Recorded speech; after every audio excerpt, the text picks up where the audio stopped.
이제 성막 건축 세 번째 이야기인데요.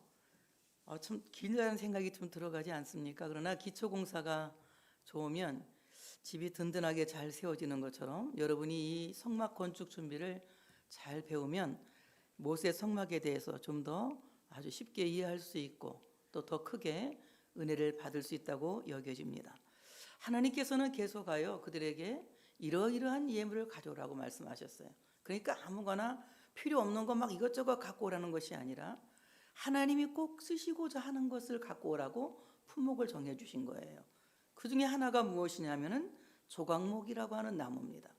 이 조각목이라고 하는 나무는 이 중동 지역에서 자라고 있는 아카시아 나무과에 속하는 시띠나무라고 하는 나무인데 사막에서 흔하게 볼 수 있는 나무예요. 그러니까 이것은 가난한 사람들도 충분히 구해서 드릴 수 있는 거예요.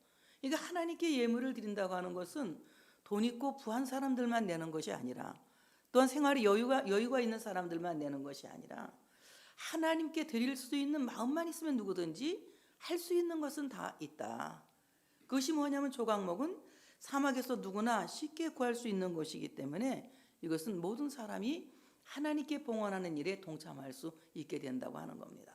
우리가 하나님께 참으로 드리는 모든 삶을 살 때에 너무 그것을 어렵게 생각하고 다른 사람과 비교하고 다른 사람이 하는 것과 저렇게 했는데 난 이렇게 어떡할까 이런 생각을 하면 안 되는 거예요. 어떤 사람들은 그런 얘기도 물어봐요. 부활절원금 얼마 냈어? 이거 물어봐요. 왜? 그 사람 낸 만큼 조금 더 내든지 아니면 그만큼 내든지 하려고 다른 사람 낸 것을 비교하고 기준을 삼는 경우가 있어요. 그런데 하나님은 그것을 원하시는 것이 아니라 내가 갖고 있는 것 중에 최선을 다하는 것을 하나님은 원하고 계시는 거예요. 최선을 다하지 않을 때 그것을 인색하다고 말해요. 그러나 가부의 엽전 2푼과 엽전 2렙돈과 그리고 부자가 많이 낸 11조와 엄청난 금액의 차이가 나지만 예수님께서는 그 가부의 엽전 2푼을 가리켜서 뭐라고 말씀하시느냐 하면은 이 여자는 생활비 전부를 냈다고 칭찬하고 있어요.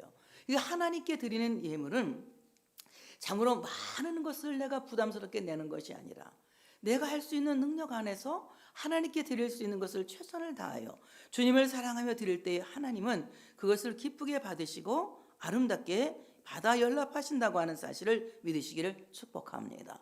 그렇다면 얼마나 좋은 나무들이 많아요. 레바논의 백향목도 있고 또 잣나무도 있어요. 이런 좋은 나무들이 많이 있지만 하나님께서 사막에서 자라고 있는 이 조각목이라고 하는 시띠나무를 갖다 드리라고 했어요.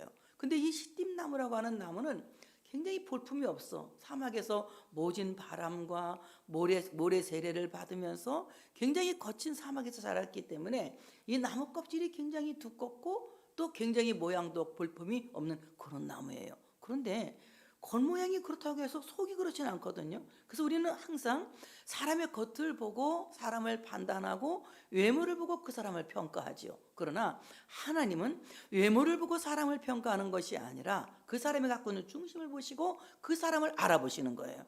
하나님만큼 사람을 잘 알아보시는 분은 아무도 없어요. 세상 사람 다 날 몰라줘도 하나님은 나를 알고 계시는 거예요. 하나님은 내 중심을 알고 계시는 것이고 내 마음을 하나님은 알고 계시는 거예요. 여러분이 하나님이 나를 알고 계신다는 이 전제 아래 하나님을 이해하면 위로가 안 될 것이 아무것도 없습니다. 하나님은 내 마음도 알고 계시고 내 사정도 알고 계시고 내 형편도 알고 계시고 내가 갖고 있는 믿음의 분량까지도 알고 계시는 분이에요. 이렇게 하나님은 나를 모두 알고 계시는데 오늘 조각목이라고 하는 나무는 별 볼품은 없지만 굉장히 이 나무가 바람에 시달리고 또 모진 그 사막에서 떼약비디 시달리면서 굉장히 연단을 겪고 자랐기 때문에 내공이 강한 나무예요. 그래서 그 나무는 속살이 굉장히 아름답고 단단한 나무입니다. 그러니까 하나님이 성막을 짓는데 이만큼 단단한 나무가 없거든요. 단단하지 않은 나무로 만약에 성막을 건축했다. 그러면 곰팡이도 생길 것이고 썩고 막 이런 어려운 일이 생길 거예요. 근데 이 조각목이라고 하는 나무는 볼품은 없는 나무지만 속살을 겪어보면 그 나무 결이 단단하고 그 나무 결이 아름답기 때문에 참으로 모양도 좋을 뿐만이 아니라 그 나무가 단단하고 내구성이 좋아서 사막에서 이 성막을 잘 버틸 수 있는 그런 좋은 제목이 될 수가 있다는 것입니다. 우리는 이 땅에서 많은 시련과 역경과 아픔과 고난을 겪고 있어요. 아마 이런 고난을 겪지 않는 사람이 아무도 없다고 할 수 없을 거예요. 저는 한번 어떤 목사님을 제가 굉장히 좋아했던 목사님이 하나 있었어요. 오랜만에 만나서 안부를 물었습니다. 목사님, 별일 없으시죠? 잘 계셨죠? 이렇게 안부를 물었더니 이분이 뭐라고 말하느냐? 별일이 있으면 이상하죠? 이렇게 말하는 거예요. 굉장히 저는 그때 상처를 받았어요. 그때부터 저는 그 후로 만난 적이 없어요. 별일이 없으면 왜 이상합니까? 별일이 많지. 우리는 예수 믿어도 별일 많죠.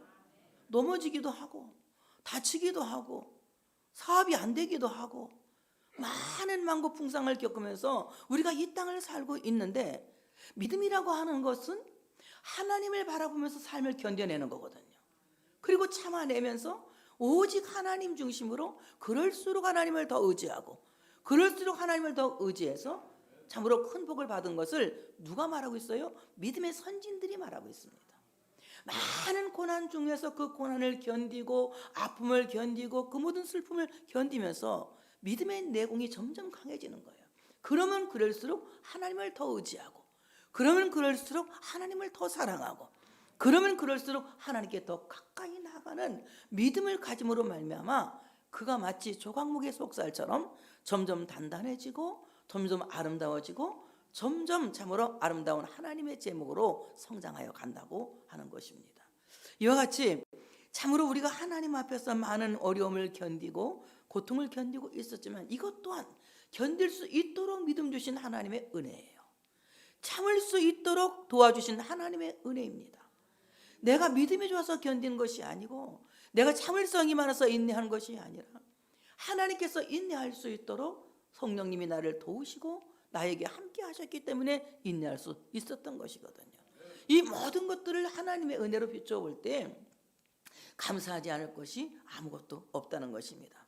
비록 보잘것없어 보이는 이 조각목이지만 그 모진 광풍과 바람과 떼약볕을 견디면서 겉모양은 우습게 변하고 퇴색되어 갔지만 그 속모양은 점점 더 알차게 단단한 내구성을 갖고 성장하게 되었다는 겁니다. 우리의 모든 시련이 인내를 만들어낼 것이고, 그 인내는 여러분에게 아름다운 결실을, 아름다운 열매를 맺게 하실 줄로 믿습니다. 오늘 이 조각목은 나무질이 단단해서 습기에 강해요. 습기만 강한 것이 아니라 벌레에도 강합니다. 벌레가 좀을 쓸지 못해. 만약에 조각목을 썰으려고 좀벌레가 와서 탁탁탁탁탁 입을 대는 순간 좀에, 미안합니다, 약간 비속어를 쓰겠습니다, 조동아리가 깨지는 거야.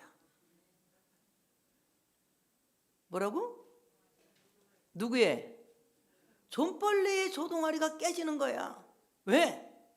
아무리 두드려도 좀이 뚫어졌지 이 조각목은 안 뚫어지거든요. 저도 지금 우리 교회 뒷벽을 돌로 했으면 딱따구리가 와서 딱따구리 조동아리가 부서질 건데, 이걸 그냥 그로 안 했더니 맨날 가서, 저번에 얼마 전에, 작년에 몇 년 전에 다 때우는 공사를 돈들이 했는데 요즘 계속 또 와서 계속 물어뜯고 톡톡거리거든요. 막 먹을만 하니까 오는 거예요. 먹을만 하니까. 여러분, 정말 여러분이 예수 그리스도를 의지하고 삶을 견뎌낸다면 여러분은 단단한 조각목처럼 사탄이 틈타지 못하는 사람이 되는 거예요. 사탄이 왔다가도 7길로 도망치는 거예요. 여러분을 물어뜯을 수가 없는 거예요. 여러분을 자꾸 늘어질 수가 없는 거예요. 왜냐하면 물어져봤자 누구 조동아리가 깨져? 마귀 조동아리가 깨진단 말이에요. 좀벌레의 조동아리가 깨진다는 것입니다. 벌레가 나지 않고 썩지 않는 특성을 갖고 있어요. 이러기 때문에 하나님이 쓰시는 귀한 제목이 될 수가 있다는 것입니다. 그러면 조각목은 무엇을 상징하느냐? 조각목은 저는 두 가지로 생각을 합니다. 하나는 건축자의 버린 돌과 같은 예수 그리스도가 바로 이 조각목과 같은 분이다. 예수님이 오셨을 때 사람들이 예수님을 흠모하지 않았어요. 아무도 예수님을 부러워한 사람이 없습니다. 예수님이 하나님의 아들이고 예수님이 하나님이시고 예수님이 그리스도이심에도 불구하고 사람들은 예수님을 부러워하지 않고 예수님을 아주 별로 생각을 안 했어요. 그러니까 건축자가 볼 때는 좋은 돌도 아닌 것 같아. 볼품없는 돌 같아. 그러니까 이 돌을 갖다 턱 집어내 버렸어요. 그런데 지혜로운 건축자가 그 돌을 발견한 겁니다.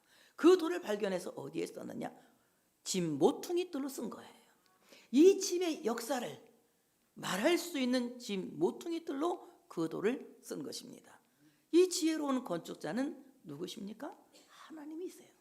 하나님 아버지는 사람들이 돌고 다해 버린 예수 그리스도를 참으로 이 땅의 역사의 1페이지로 쓰신 거예요. 그래서 신약시대를 가리켜서 누구의 세계라고 말하죠? 그리스도의 세계라.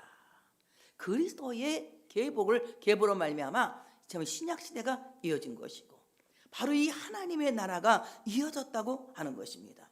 이와 같이 건축자의 버림들로 같은 예수 그리스도는 조각목처럼 별 볼품 없고 별 쓸모없어 보였지만 하나님은 그를 인정하셨고 그를 모든 사람의 주가 되게 하셨고 모든 사람이 그 발 앞에 엎드려 그리스도를 주라 부르짖을 수 있도록 그의 이름을 높이셨다고 하는 사실을 믿으시기를 축복합니다. 두 번째는 예수 그리스도의 몸인 교회의 지체들은 조각목과 같다. 우리가 그리스도 안에 붙어 있으면 그리스도의 지체입니다. 그리스도 안에 붙어 있으면 그리스도의 지체이고 그리스도의 지체는 교회를 세우는 구성원들이 되어지는 거예요. 여러분 절대로 우리가 예수님을 능가한다고 생각하지 마세요. 우리는 예수님과 같은 조각목과 같은 사람들이에요. 세상에서 환난당한 자를 하나님이 부르셨고 죽을 수밖에 없는 위기에 있는 자들을 하나님이 부르셨고 영원히 멸망받을 수밖에 없는 죄인들을 불러서 그 죄를 씻어서 용서하여 주시고 쓸모없는 사람들을 불러서 새롭게 빚어서 하나님의 사람으로 쓰신다는 겁니다. 정말 하나님께서 쓰시는 제목과 같은 사람은 세상에 거친 바람을 믿음으로 방어하는 거예요. 자기의 능력으로 자기의 재능으로 자기의 재주로 세상을 방어하는 것이 아니라 세상의 많은 환난과 고난과 역경을 믿음으로 방어하는 겁니다. 그래서 믿음이라고 하는 것은 다 같이 믿음은 세상을 방어하는 방패다. 네. 믿음의 방패를 가지라 그랬지 않습니까? 그러니까 이 믿음이라고 하는 것은 세상을 방어하는 방패다. 이와 같이 하나님께서 쓰시는 사람은 믿음으로 거친 바람이 일어나는 세상을 방어한 사람들을 하나님이 쓰신다고 하는 것입니다. 비록 우리가 초라하고 보잘것없는 조각목과 같은 사람들이지만은 하나님은 우리를 불러서 하나님의 사람으로 계속 만들어가고 계시는 거예요. 성령님이 우리를 계속해서 하나님을 닮아가도록 예수를 닮아가도록 만들어가고 계시는 거거든요. 이것을 성화의 과정이라고 해요. 예수님을 닮아가는 과정을 계속하기 위해서 계속 오늘도 만들어가시고 한꺼번에 탁 만들어 놓으면 다 자기가 하나님이 된다고 하나님이라고 뻐길 거거든요. 저는 감사한 게 내가 상당히 인간스러운 것이 감사해요. 별로 은혜가 안 되나 보네. 나는 내가 인간다운 게 감사하다니까. 승질나면 승질도 내고 슬프면 울기도 하고 굉장히 나는 인간답거든. 아주 또 어떤 때는 비속어도 잘 쓰잖아. 얼마나 멋있어. 나는 굉장히 거창하고 나는 밥 먹으면서도 축도하는 그런 목사가 아니야. 집에 가면 나는 그냥 엄마하고 사람이야. 강대상에서는 목사지. 자연스럽게 내 인생을 살아가고 있거든요. 여러분 정말 하나님께서는 우리를 계속하여 하나님의 사람으로 만들어가고 계시는 거예요. 그러니 다 이루었던 함도 아니요. 우리는 계속 표대를 향해서 달려나가는 바울과 같은 마음으로 계속 하나님의 사람으로 빚어지고 만들어지고 또 만들어지고 비록 오늘은 미완성이지만 또 조금 더 완성을 향하여 가고 조금 더 완성을 향해서 마침내 하나님 앞에 가서는 완숙하여져서 영화의 단계에 들어가는 거예요. 이렇게 우리가 점점점 하나님의 사람으로 만들어져 가고 있잖아요. 이건 누가 하시는 작업이냐? 성령님이 하시는 작업이에요. 그러니 여러분 생각해 보세요. 50년 전에 자기 50년 후에 나 오늘 달라졌어요? 안 달라졌어요? 퇴행한 사람도 있어. 50년 전에 얼마나 우리 주일 학생들 보면 믿음이 엄청 좋았잖아. 막 이목이 터지도록 찬송을 부르는데 조금 크니까 찬송도 막 사춘기 오니까 고개 숙이고 잘 안 부르다가 그것이 사춘기를 지나가면 회복이 돼야 되는데 습관이 돼가지고 계속 안 부르고 40살에도 사춘기를 지금도 계속 하는 사람이 있거든. 다 같이 이런 사람을 퇴행했다고 한다. 퇴행했다고 하는 퇴행. 이런 퇴행하는 사람 외에는 계속 내가 달라지는 거야. 조금씩은 변화되는 거야. 난 내가 봐도 내가 좀 많이 달라진 것 같아. 성질은 많이 죽었거든.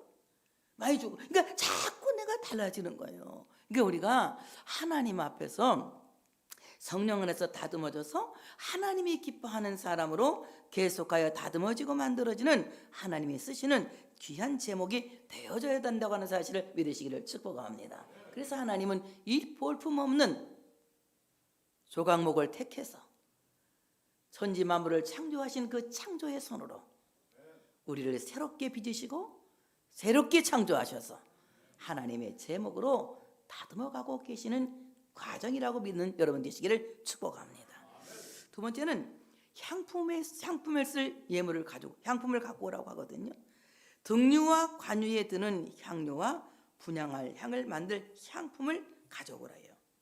오늘 이 등류라고 하는 것은 우리는 등류하면 석유잖아요. 석유 갖다가 이렇게 등류라고 하잖아요. 그런데 여기에 등류는 석유가 아니라 감람유예요. 감람유. 그러니까 이 감람유를 가리켜서 무슨 기름이라고 하느냐? 다 같이 순결한 기름. 순결한 기름. 순결한 기름이라고 합니다. 오늘 이 순결한 기름 감람유는 십자가에서 죽으신 예수님이 그 찢겨진 몸에서 짜낸 기름이다. 예수 그리스도는 마치 이 감람나무 가지를 찢고 감람나무 열매를 따서 그 연자매 때에 막 짓이기고 돌리고 돌려서 거기서 기름을 짜내는 것처럼 예수 그리스도는 십자가라고 하는 어마어마한 연자맷돌에서 자기를 완전히 짓이기고 또 누르고 이겨서 거기서 짜낸 감람유와 같은 분이다. 이 기름은 아주 순결한 기름이기 때문에 성소에 쓰여지는 기름이에요. 아무데서 쓰는 것이 아니라 성소에서 쓰여지는 기름입니다. 여러분, 교회를 밝히는 빛은 오직 예수로 말미암은 것이다. 예수로 말미암지 않은 다른 불은 하나님이 절대 용납하지 않는 불이에요. 만약에 이런 불을 사용한다면 우리는 엘리의 아닌 저 아론의 아들들처럼 버림을 받을 거예요. 그러니까 하나님께서 기뻐하는 빛은 오직 예수 그리스도가 생명의 빛이고 그 생명의 빛이 교회를 비출 때에 교회는 생명이 있는 것이고 교회는 희망이 있는 것이고 교회는 하나님을 기쁘시게 하는 아름다운 성소가 되어질 수 있다고 하는 사실을 믿으시기를 축복합니다.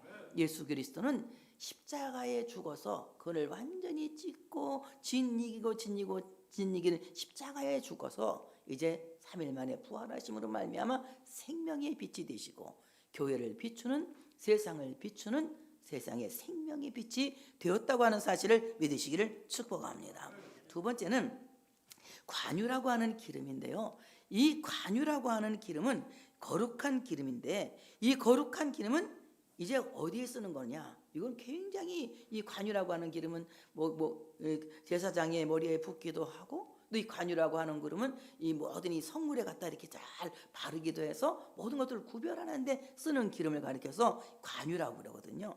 이 관유라고 하는 기름은 이제 액체 모리약 그리고 향기로운 육개 이런 향기로운 창포, 계피 이런 상등 향품을 모아서 거기다 섞어서 기름을 만드는데 이거 다음에 이제 또 설교할 때 할 거니까 이렇게만 하고 그래서 이 기름을 잘 제조해서 만드는데 아무나 만들 수 없어요. 제사장이 만드는 거예요. 제사장이 만들어서 이것을 이제 붓는데 이 거룩한 관유는 붓기 위해서 만드는 기름이거든요. 붓기 위해서 또는 바르기 위해서 만드는 기름이에요. 이 기름을 저는 이렇게 말하고 싶어요. 다 같이 성령의 기름 부으심.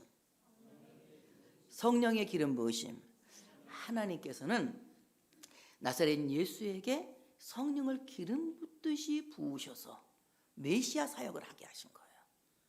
가는 곳마다 병든 자를 고치게 하시고 하나님 나라를 선포하게 하시고 귀신을 쫓아내게 하시고 그리고 하나님의 착한 일을 할 수 있도록 하나님이 그에게 기름 부으셔서 메시아 직분을 할 수 있도록 주신 겁니다. 그래서 그리스도의 직분 3대 직분 중에 하나가 뭡니까?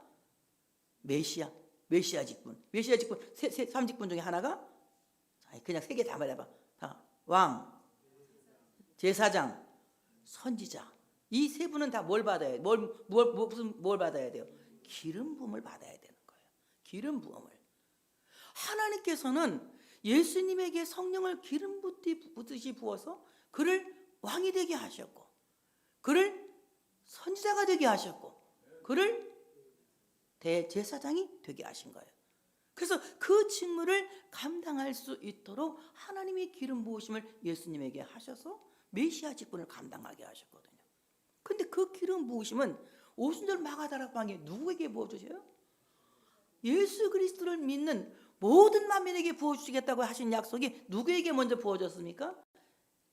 12 제자들과 마가다락방에 모인 120문도에게 부어진 것이에요. 그 성령 기름 부으심이 지금 어디까지 왔습니까? 어디까지 왔어요? 크게 말해, 어디까지? 그러지 말고 성민교회 이름도 제대로 몰라. 뭐라고 그래 지금? 무슨 방언, 이상한 방언을. 틀릴까봐 방언을. 교회, 초대교회라고 그래야 되나? 성민교회를, 교회. 그래, 어디 교회? 성민교회까지 온 거야. 여러분 지금 성령의 기름 부음 받았기 때문에 장로님이 되고 권사님도 되고 안수 집사님도 되고 집사님도 되고 나 김 목사도 되고 장 목사님도 되고 우리 김명 목사도 된 거예요. 성령의 기름 부으심이 없이는 우리가 직분을 감당할 수 있는 사람이 아무도 없어요. 여러분 내 힘으로, 내 재능으로, 내 능력으로 직분 감당할 수 있다고요? 감당할 수 없습니다. 성령이 우리에게 기름 부으실 때 그 능력으로 말미암아 우리가 권능을 받고 예루살렘과 유대와 사마리아와 땅끝까지 이르러 뭐가 된다고요? 증인이 되는 거예요.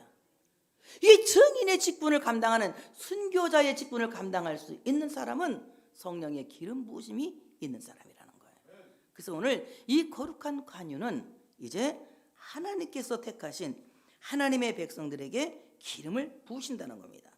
고린도후서 1장 21절 22절 보니까 우리를 너희와 함께 그리스도 안에서 굳건하게 하시고 우리에게 기름 부으신 이는 하나님이시니. 누구에게 기름 부었다고? 누구에게?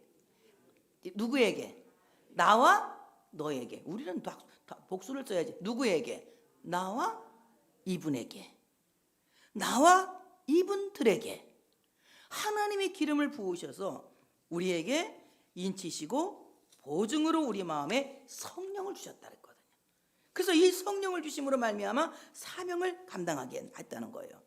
그 다음에 관유는 성막의 모든 기구와 제사장에게 바르기 위한 거룩한 기름이라고 그랬어요. 그러니까 이 관유는 사람이 사용하기 위해서 기름을 만들면 큰일 나는 거예요. 관유는 사람이 사용할 수가 없어요.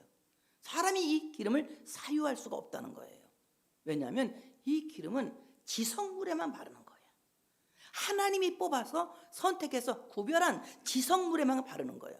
그럼 여러분 어떻습니까? 여러분이 하나님의 지성물 되기 원하면, 지성물이 되기 원하면, 하나님이 특별히 뽑으신 지성물이 되기 원하면, 하나님의 지성물이 되어야 하나님의 일을 할 수가 있는 거예요. 하나님이 쓰시는 사람이 되어야 세상을 움직이는 사람이 되는 거예요. 여러분 세상에 부자가 많지만 세상을 움직이는 부자는 흔하지가 않아요. 세상을 움직이는 부자는 하나님이 쓰시는 사람이에요. 우리 성민교회에서 이런 부자가 나시기 바랍니다. 세상을 움직이는 부자가 나는 역사가 있어지시기를 바랍니다. 이와 같이 사람이 사유하기 위해서 관유를 만드는 것이 아니라 이것은 제사장이 제조해서 거룩한 지성물, 하나님이 선택한 제사장들에게 그리고 대제사장에게 그리고 모든 지성물에게 발라서 그것을 구별하고 성별했다. 이 관유는 이런 데 쓰는 겁니다. 그 다음에 세 번째는 분향할 향을 만들 향품을 가져오라고 했거든요.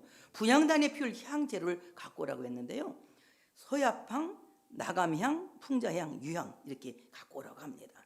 오늘 이 향단에 분향할 향은 이제 네 가지를 갖고 오라고 하는데 거기 다 의미가 있고 뜻이 있습니다. 첫째, 소야향이라고 하는 향은 나타프라고 하는 히브리 말을 쓰고 있는데 이건 물방울이라는 뜻이에요.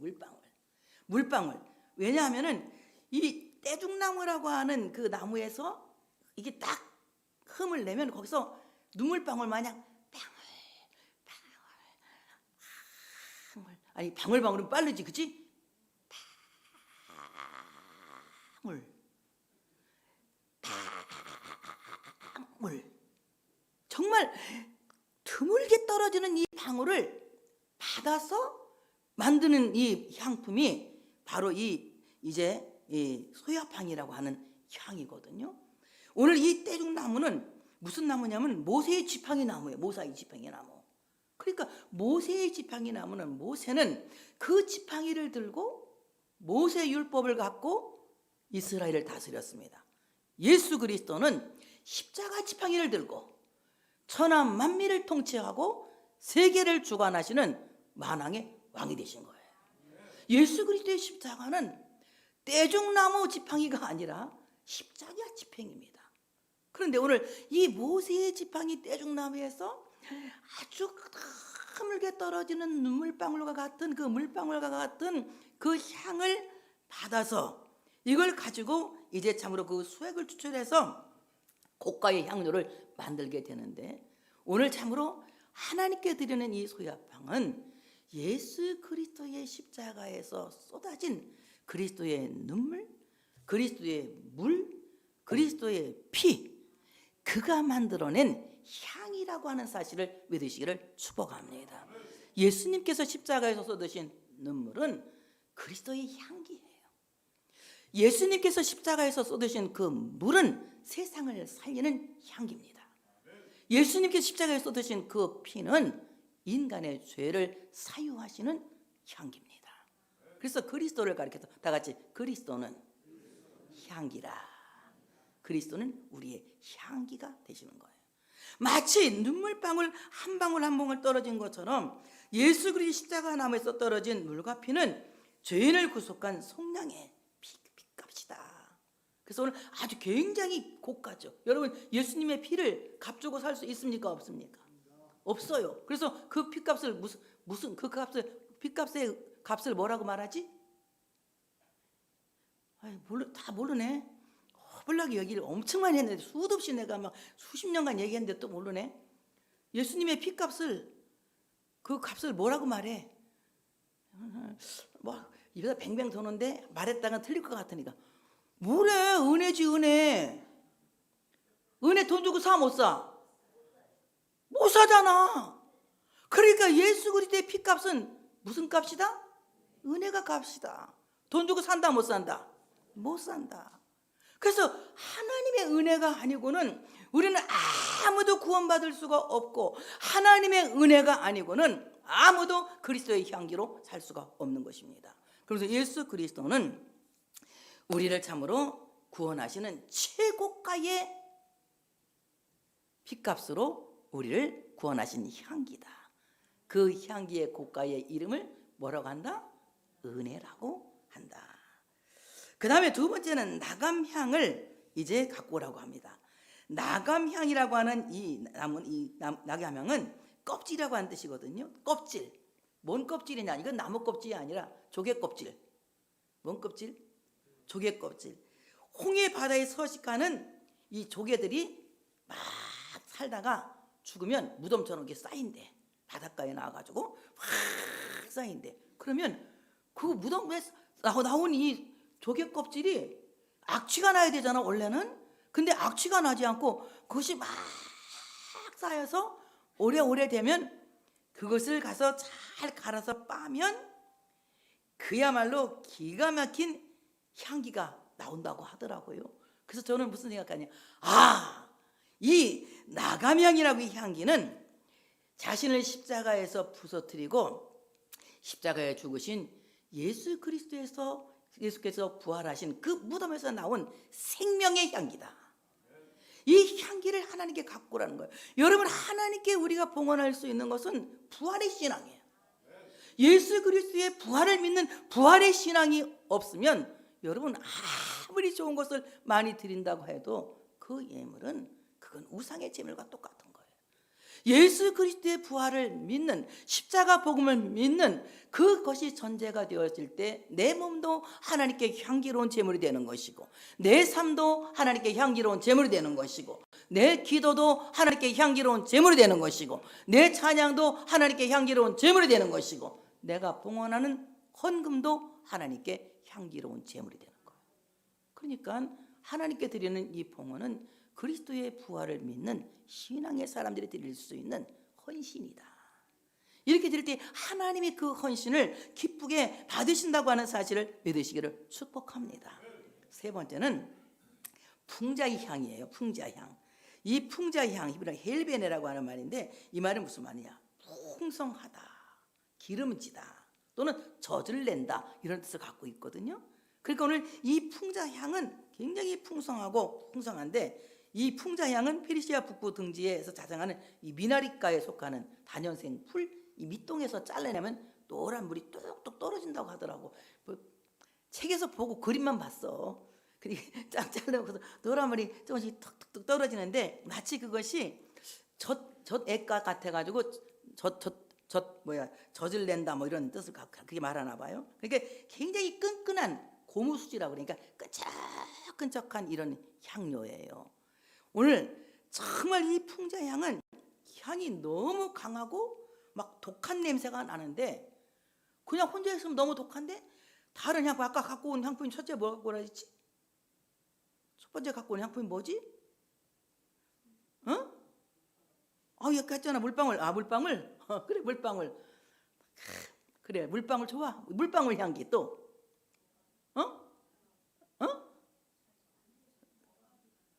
나감, 소협, 나감. 이번에 뭐 갖고 오라 그랬어?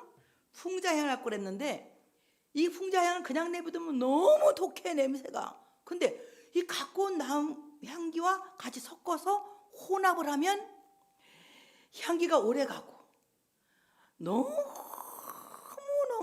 좋다는 거예요. 그래서 이것은 무엇이냐? 바로 이 풍자향이라고 하는 것은 함께하면 더 향기가 좋아진다는 겁니다. 여러분 우리는 나 혼자 향기를 낼 때에는 독한 냄새일 수도 있어요. 근데 우리가 연합하여 너와 내가 하나 되어 그래서 우리가 서로 마음을 같이 하여 그리스도의 향기를 내려고 할 때 그 향기는 가장 아름다운 향기, 모든 사람들이 좋아하는 향기, 모든 사람들이 우와 하고 탄성을 지를 만한 향기가 된다는 거예요. 난 성민교회가 이렇게 됐으면 좋겠어요. 예수님과 섞여지고 성도들과 서로 섞여지고 그래서 서로 우리가 마음이 하나가 되고 뜻이 하나가 되고 우리의 모든 삶이 서로 하나가 되어서 서로의 향기가 되어준다면 이 향기가 얼마나 아름답고 얼마나 귀하고 얼마나 멋지겠습니까? 이와 같이 참으로 이 냄새는 굉장히 신성한 향료고 이 풍자향은 이제 성전에 쓰게 되는데 왜 성전에 쓰게 되느냐? 이 풍자향을 갖다 놓으면요 모기가 못 오고 벌레가 못 오는데 얼마나 이 냄새가 강한지 이 뭐라 그러지 그거 보고 방충 역할을 하는 거예요. 여러분 마찬가지 우리가 잘 섞여서 그리스도와 연합하고 우리 서로 연합하면 마귀가 틈타는 교회가 될까요? 틈 못하는 교회가 될까요? 틈 못하는 교회가 돼. 성경에도 나와 너희가 마음을 같이하여 기도하면 병든 자가 낫게 된다. 병마가 떠난다는 거야. 그러니까 우리가 마음을 같이하고 서로 하나가 될 때에 사랑의 띠로 묶일 때에 강한 그리스도의 용사가 될 수 있는 것이거든요. 이럴 때 마귀가 틈타지 못하는 교회가 되는 거야. 성령이 역사하시고 성령이 도우시는 교회가 되기를 원한다면 우리는 그리스도와 연합하고 우리 서로 연합하여 하나가 되는 이런 교회가 될 때에 우리는 정말 그야말로 지독한 이의 향기를 내는 풍자향이 될 줄로 믿습니다. 네 번째 향은 유향이라고 하는 향이에요. 여기까지만 이제 하려고 그래요. 유향, 감람나무가에서 유향나무 속에서 나오는데요. 이것은 굉장히 수지나무에서 진액이 나오면 건조하면 유향을 봤어요. 전 진짜로 어떤 분이 저를 줘가지고 그래서 딱딱한 돌같이 생겼더라고요. 그걸 내가 잘 갖고 있었어야 되는데 이사하느냐고 어디로 간지 몰라요. 옛날에 정한빌라에서 받았는데 그러니까 굉장히 단단한 게 돌같이 생겼더라고요. 그 굉장히 받아서 그것을 잘 건조해서 갖고 오는 건데 이것은 예수 그리스도의 신성을 의미하는 겁니다. 여러분 하나님 앞에서 우리가 하나님께 향기로운 예물을 드린다는 것은 예수 그리스도의 신성을 100% 신성을 우리가 믿어야 되는 거예요. 어떤 사람은 예수님이 육체로 온 것만 믿고 계속해서 예수님의 신성을 부인하는 경우가 있거든요. 이단들이 그래요. 그래서 지들이 하나님이라고 말해요. 어떤 사람들은 예수님의 신성만 믿고 예수님의 인성을 믿지 않는 영지주의자들이 있거든요. 이 사람들은 영은 귀하고 육은 아무것도 아니라고 굉장히 육신을 깔봐요. 근데 정말 올바른 신앙은 내 육체에 그리스도의 보배로운 복음을 담을 수 있는 질그리스도였으니 이 육체도 굉장히 귀하게 여길 줄 알아야 돼요. 그리고 참으로 예수님이 내 안에 계시는 성전이니 나를 귀하게 여기고 하나님의 사람이 잘 되어질 수 있도록 내 신앙에 깨지지 않을수록 자기를 잘 관리하는 이런 사람들이 되어져야 돼요. 그래서 예수 그리스도의 100% 신성과 예수 그리스도의 100% 인성을 우리는 그대로 믿을 수 있어야 돼. 믿죠? 믿죠? 예수님이 완전한 사람인 거 믿으시죠? 예수님이 완전한 하나님인 거 믿으시죠? 이거 안 믿는 순간 여러분은 둘 중에 하나가 되는 거예요. 극단적인 신비주의 아니면 영지주의자가 되든지 아니면 완전히 자기를 신격화하는 이단이 되든지 둘 중에 하나가 되는 거예요. 참으로 우리는 예수님이 100% 하나님이시고 100% 사람이라는 것을 믿을 때에 그리스도의 신성을 인정할 때에 우리에게 큰 복이 되는 거예요. 이런 사람들은요 예수님이 여러분을 지켜주는 거예요. 왜냐하면 이 유향이라고 하는 향료는요 타박상을 치료한다고 하더라고. 그래서 뼈가 부러진 것도 막 탁 갖다, 그러니까 우리나라 같으면 뭐예요 그거 뭐 뼈 잘 붙게 하는 거 있잖아. 그런데 뼈도 이게 손상된 거 관절염 같은 거 이런 거 치료하는 것이 유향이라고 하더라고. 그러니까 잃어버리지 않고 관절염 걸린 사람들 다 줄 걸 그때 괜히 잃어버렸어. 이렇게 하는 거라고도 유향이 굉장히 뼈에 좋다더라고. 그래요.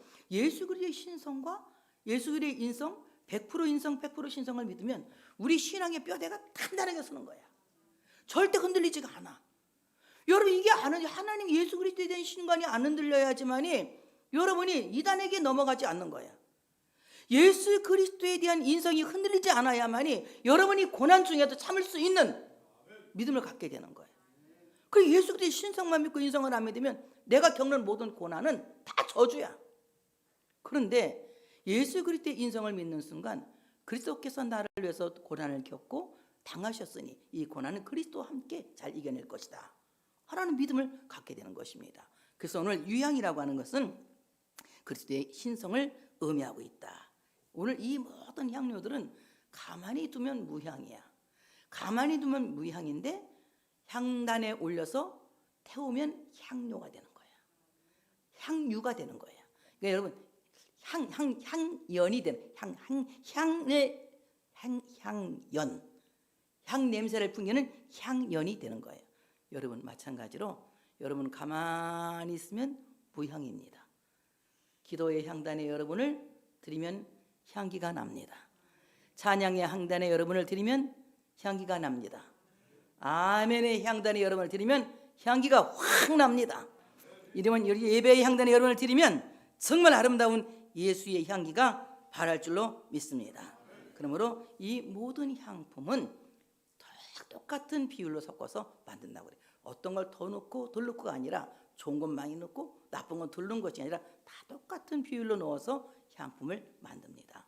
마찬가지로 우리 모두는 자기 갖고 있는 모든 재능과 은사가 하나님 앞에서 아름답게 쓰여질 때에 우리는 골고루 배합된 향기처럼 하나님과의 이 향기로운 제물이 향기로운 냄새가 될 줄로 믿습니다.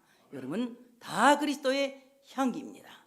그리스도께서 이미 우리의 향기가 되셨으니 우리 또한 그리스도로 말미암은 향기가 될 줄로 믿습니다. 이 사순절 기간에 향기로우신 예수님과 함께 그리스도의 향기로 살아갈 수 있는 여러분 되시기를 축복합니다. 하나님께 영광의 박수를 올려드리겠습니다.